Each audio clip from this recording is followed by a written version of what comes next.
Hey Guardians, I just want to let everyone know that I do have both a Twitch and a Twitter, and I'm very active on both. Feel free to come give me a follow on both, links in the description.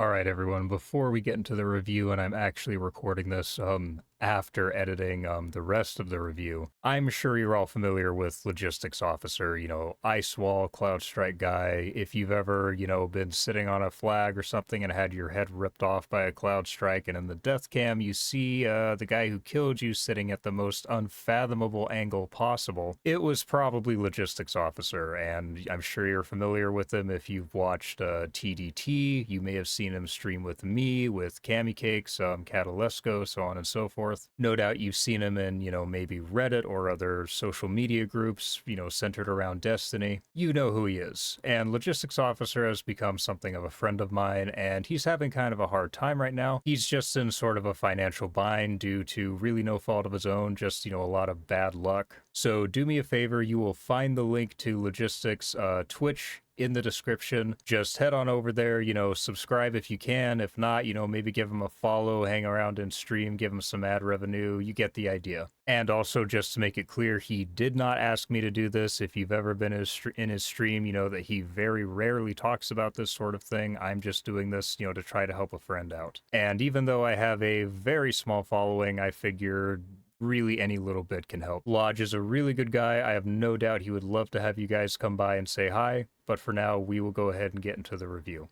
Well, it's time to talk about Palindrome. Now, this has already been something of a divisive weapon in the community. There are some players really hyping it up, and others saying it's trash, and I think both of these takes are something of an over-exaggeration, at least on the part of PvP players. I wouldn't really call Pally outright bad, nor would I call it amazing. It's a pretty middle-of-the-road gun for PvP, and for PvE, we'll talk about that. The main thing with Pally is currently it's just a gun without much of an identity, and you'll see what I mean. Now, what I'll say outright is if you're wondering if this hand cannon is worth the slog that is the Hypernet GM, I'd honestly probably wait until it's linked to a shorter GM. Hypernet isn't particularly hard, it's just kind of long and rather boring. But coming back to Pally, this really is the perfect example of what I've meant when I've said that when Bungie reintroduces old weapons, you should temper your expectations, particularly when they bring back iconic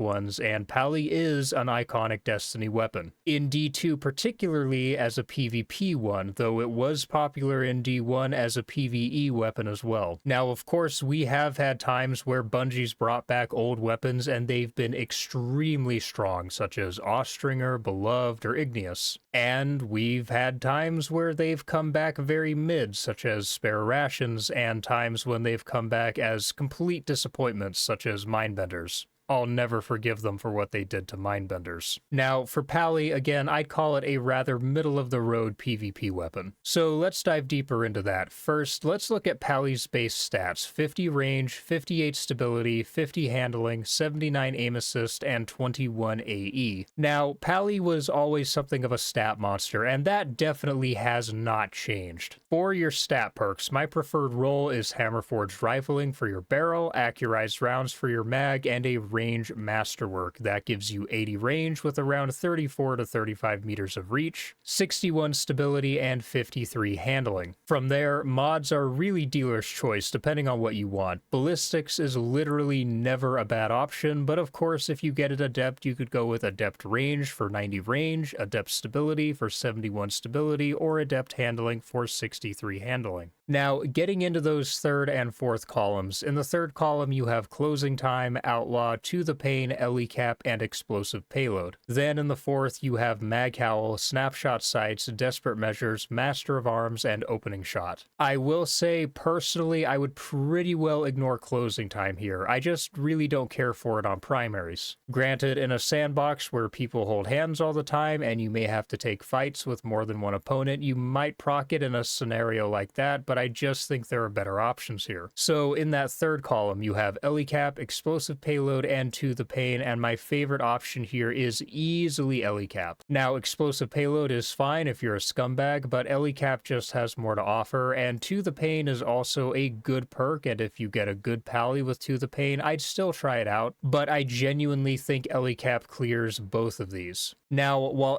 Cap gives you a stat bonus depending on your subclass or super in the case of Prismatic, such as higher AE on Strand or a faster strafe speed on Stasis, I generally prefer it on Void or Arc, since on Void it will give you plus 20 stability, and on Arc it will give you 50 handling. Obviously, this may be more of a niche perk, since if, say, you're a Solar main, then the reload speed from Cap isn't exactly ideal, or if you're an Arc main but you don't care about handling, then this isn't really helping you. But I think currently, Pally is more of a niche weapon in general now anyway. Then from there, I would combine Cap with either Snapshot Sights for faster ADS and more stability if enhanced, or Opening Shot for more aim assist, range, and stability on that first shot. Either of these are going to be just fine, and again, it's really up to what you prioritize. Such as if you're on Cap with Void, the extra ADS speed from Snap might be more helpful, but if you're on Arc and you have the high handling anyway, then Opening Shot might be a better pick. It's really just kind of up to you. Now, as far as kill chaining goes, I would still take